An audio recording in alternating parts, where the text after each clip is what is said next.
Bonjour, bienvenue, nouveau numéro de Ça vaut le coup, l'émission qui donne du sens à votre épargne. C'est sur Boursorama et aujourd'hui on se demande comment être un actionnaire responsable avec vous. Jean-Pierre Grimaud, bonjour. Bonjour David. Merci d'être avec nous sur Boursorama, directeur général d'Ophi Invest, 5e gérant d'actifs en France avec plus de 200 milliards d'euros d'encours sous gestion. Vous vous revendiquez, vous n'êtes pas le seul, mais vous vous revendiquez comme étant un acteur de la finance responsable. Au-delà de la posture, au-delà des mots, qu'est-ce que ça veut dire concrètement, être un acteur de la finance responsable? Ouais, tout d'abord, je pense qu'il ne faut pas oublier notre première responsabilité en tant que gérant d'actifs. C'est une responsabilité fiduciaire vis-à-vis de toute personne qui nous confie de l'argent à gérer. Cette responsabilité fiduciaire, elle nous amène à devoir investir dans des entreprises dont on sait qu'elles vont être là durablement. Et c'est là qu'on rejoint cette notion d'investissement responsable, d'investissement durable. Parce qu'il nous faut choisir des entreprises dont on est certain qu'elles vont rembourser leurs dettes quand nous les finançons à travers des dettes ou qu'elles vont générer de la valeur sur le long terme. Et cette croyance, cette acceptation dans l'investissement positif passe par la prise en compte de critères ESG, des critères environnementaux, des critères sociaux et sociétaux et des critères de bonne gouvernance. Et nous sommes convaincus que l'inclusion de critères ESG dans l'analyse des entreprises et dans la façon dont les entreprises elles-mêmes agissent apporte de la valeur durable sur ces mêmes entreprises. Donc, si je comprends bien, ça veut dire que le financier, autant que l'extra-financier, les deux comptent autant l'un que l'autre quand vous appréciez le potentiel d'une entreprise dans laquelle vous investissez ou que vous financez. Ça compte autant, le financier, l'extra-financier? Oui, ça compte autant dans la façon d'appréhender la création de valeur durable d'une entreprise. Il ne faut pas se tromper, les enjeux que l'on a devant nous sont considérables. On sera amené vraisemblablement à parler du changement climatique, qui est un enjeu majeur, mais il n'y a pas que celui-là. Et l'introduction de cette approche extra-financière prend de plus en plus de place dans l'analyse des entreprises. Regardez, les entreprises qui chutent brutalement en bourse, en règle générale, sont des sujets liés soit à la gouvernance de l'entreprise, à la dette, on l'a vu régulièrement. Soit à la dette, qui peut être aussi un sujet aussi extra-financier, une mauvaise gestion finalement du patrimoine de l'entreprise, et des critères liés à une mauvaise appréhension des risques climatiques. C'est-à-dire que concrètement, vous assumez d'exclure de votre portefeuille, de vos portefeuilles d'investissement, des entreprises qui ne cocheraient pas toutes les bonnes cases, toutes celles dont on a parlé à l'instant? Alors, la politique d'exclusion... Elle mérite d'être claire. Elle a le mérite d'être claire, mais elle a le mérite aussi peut-être de vous écarter de vos responsabilités. On vit dans un écosystème, c'est un écosystème d'entreprise. Et plutôt que d'exclure systématiquement... C'est la facilité? Ça peut être une forme de facilité, et ça peut être aussi une forme de manque d'influence sur le monde dans lequel nous vivons.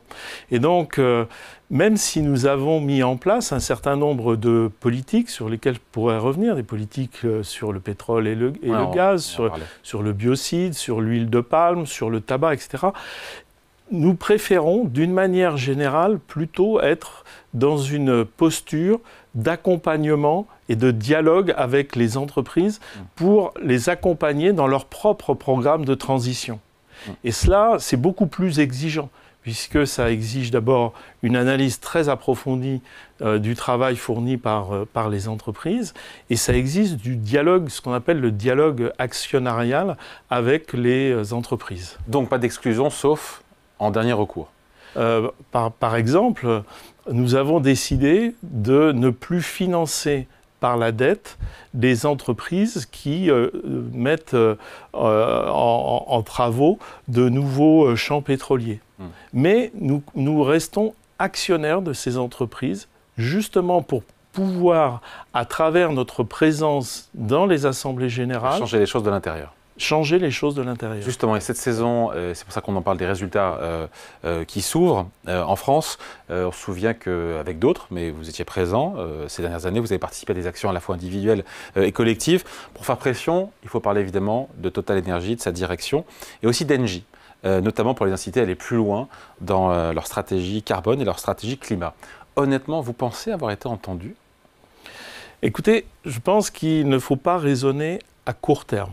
Si on se dit, j'ai tenté de poser une résolution l'année dernière, il ne s'est rien passé depuis, ce raisonnement est trop court-termiste. Il faut regarder sur le moyen et sur le long terme.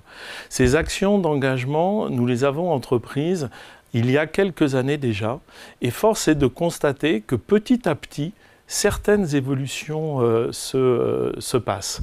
Et les entreprises elles-mêmes bougent dans leur façon de regarder les sujets. Si vous prenez le cas emblématique, mais j'aimerais sortir du cas emblématique de Total parce qu'on se focalise trop sur ce sujet, me semble-t-il. Mais vous voyez que petit à petit, Total s'est engagé dans une politique climat. Alors évidemment, on peut considérer que ça ne va pas assez loin, que ça pourrait aller encore plus loin ou peut-être plus vite. Mais pour autant, il y a une stratégie climat qui est enclenchée chez Total. Est-ce que c'est le fruit de notre action? Est-ce que c'est le fruit de l'action collective? Difficile à dire, mais en tout cas, il se passe des choses. Et chez d'autres énergéticiens, exactement la même chose. Donc je pense qu'il faut être présent, il faut être vigilant et ne pas hésiter à aller au contact des entreprises, discuter avec les entreprises pour faire valoir nos points de vue. Après, quand on écoute les experts, notamment ceux de l'AIE, Agence internationale de l'énergie, ils nous disent clairement que les entreprises qui sont dans le secteur pétrolier n'affichent pas, en tout cas aujourd'hui, à date de plans de transition qui sont crédibles, indépendamment des ambitions qui sont affichées. C'est aussi votre travail de comparer, encore une fois, les objectifs qui sont toujours ambitieux avec la réalité derrière, qui est souvent moins en termes d'exécution. C'est ce que l'on demande dans une analyse extra-financière et c'est ce qui sera demandé demain avec les reportings liés à la nouvelle réglementation européenne CSRD. Et donc, à travers cela, on pourra avoir à la fois une lecture et encore une fois, chercher à avoir une influence. Les plans de décarbonation, ils sont très difficiles à appréhender. Il faut bien comprendre ce qui est présenté par les entreprises, ce qui est présenté dans le cadre de leur reporting. Et vous savez comme moi qu'en extra-financier, tout n'est pas normalisé aujourd'hui. Et donc, ça veut dire que ce travail en profondeur de ce qui est produit officiellement doit être accompagné d'un travail et d'une discussion avec les entreprises pour mieux comprendre ce qui est la réalité. Souvent, les plans d'ailleurs, quand les plans climat sont annoncés par les boîtes du CAC 40 ou d'autres, les managements disent qu'elles sont calquées sur le science, enfin validées par le Science Based Target, qui est censé faire office, on va dire, de bon travail. Mais ce n'est pas suffisant non plus? Non, je crois que surtout, c'est pas que ce soit suffisant ou pas suffisant, c'est pas stable. Je pense que nous sommes tous aujourd'hui à la recherche des indicateurs et des façons de calculer, donc des méthodologies qui donneront naissance à ces indicateurs pour pouvoir s'assurer que nous sommes bien dans les bonnes trajectoires, bien au sens mesurable. Ouais. Il y a encore une fois, je le disais, il y a les assemblées générales qui ont commencé. Quel est votre programme d'action pour cette année? Est-ce que vous êtes prêt aussi à aller un cran plus loin? Pourquoi pas voter contre des résolutions qui sont proposées par le management qui ne vous semblent pas assez ambitieuses? Si vous voulez, comme les autres années, nous allons regarder les différentes résolutions liées au climat, mais pas seulement. On va aussi, cette année, s'intéresser beaucoup aux résolutions liées à la gouvernance.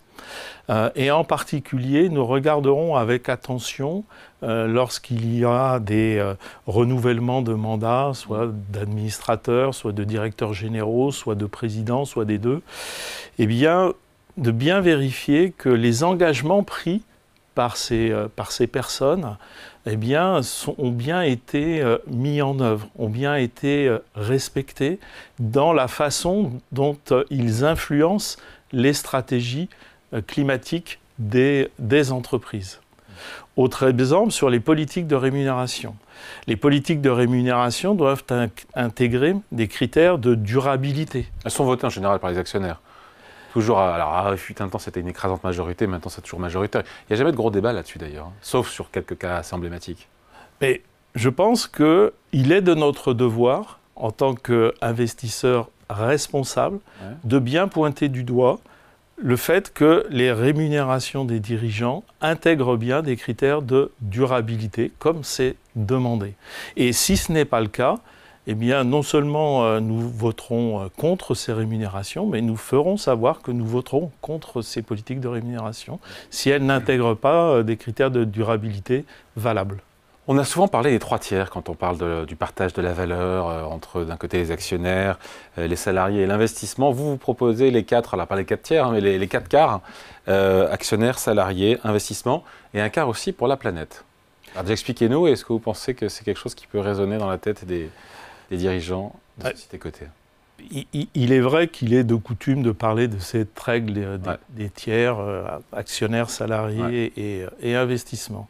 Mais il y a aujourd'hui une urgence climatique. Ce n'est pas nous qui le disons, ce sont les scientifiques, tous les rapports le mettent en avant. Nos actionnaires sont des assureurs. Nos actionnaires le vivent au quotidien, le changement climatique. Et on voit bien ce qui se passe dans la réalité quotidienne. Les inondations, encore ces jours derniers, sont là pour malheureusement l'illustrer. Avec une facture, encore une fois, climatique très importante en France en 2020. Avec une facture climatique qui est très importante et surtout dont la fréquence augmente et l'ampleur augmente. Donc à un moment donné, on doit bien prendre en compte cette réalité. Et donc nous, notre raisonnement, pour reprendre vos propos sur le 4 quarts, c'est de dire que finalement il y a un bien qui est un bien commun, qui est partagé par tout le monde. Et ce bien commun, c'est le climat. On ne peut pas agir sur le climat seul en France, alors qu'on fait partie de la planète tout entière.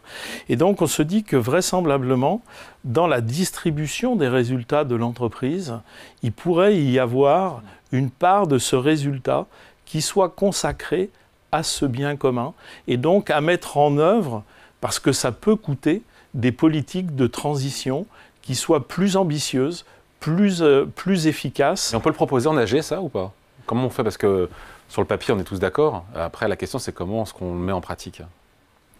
Eh bien, on peut en AG être très vigilant à la politique de dividendes. C'est à travers la politique de dividendes... Pas trop au détriment du climat, mais après, les actionnaires qui nous regardent vont se dire, oh là là, mais moi, je veux qu'il y ait des dividendes parce que j'ai une action et je veux du rendement. C'est l'arbitrage entre le court terme et le long terme. Voilà. Et c'est finalement, on revient toujours à cette notion. Est-ce que l'on veut avoir une rémunération à court terme qui soit maximisée, qui soit la plus élevée possible, quitte à sacrifier le long terme, ou au contraire, est-ce que on est prêt à renoncer à une rémunération élevée de court terme pour s'assurer une rémunération qui soit plus stable, mais surtout plus pérenne dans le temps, parce que les entreprises et la planète auront survécu. Voilà. C'est important qu'on ait cet échange sur ce sujet-là. On fera un point après la saison des résultats. On en reparlera. Merci à vous. Jean-Pierre Grimaud, donc, directeur général d'Ophi Invest. Merci. Merci David. Et puis, évidemment, ça vaut le coup, revient la semaine prochaine sur Boursorama.